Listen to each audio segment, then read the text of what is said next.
কুড়িগ্রামে কষ্টের সঙ্গে লড়ে ভাঙা ঘরে জীবনযাপন, ৬৬ বয়সেও হয়নি বয়স ভাতা।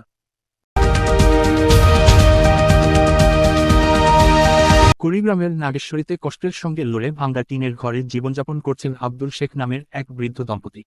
নিঃসন্তান হওয়ায় ঘর তো হচ্ছে না, চিকিৎসার খরচ বহনেও হিমশিম খাচ্ছেন।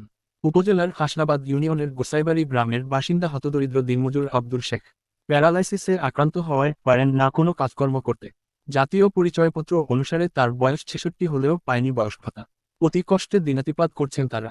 এলাকাবাসীরা জানান, আব্দুল শেখের একটা ঘর ও ভাতার ব্যবস্থা করা খুবই জরুরি।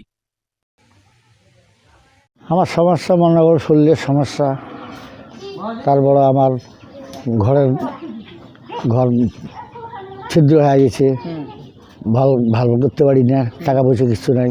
আমার সরকারের কাছে এটা আবেদন, আমার ঘরটার সরকারের থেকে আমি আবেদন করি চাই। স্বামী মনে করেন একটা কর্ম করতে পারে না, মাসের বাদ কাজ করি খাই, এটা অসুখ বিসুখ মনে করেন এটা খুবই একটা বিশৃঙ্খলা পড়িয়েছি। এটা মনে করেন থাকবে না, আশ্রয় হতে নেই। তার ঘর নাই, ঘর দিয়ে পানি পড়ে, ঘর বাড়ি কিছু নেই, তার জন্য একটা ঘরের ব্যবস্থা করেন।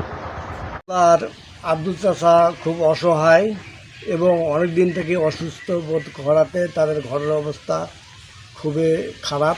সে পানিবদ্ধ হয়ে পানি পড়ে এমন অবস্থায় জীবনযাপন করতেছে।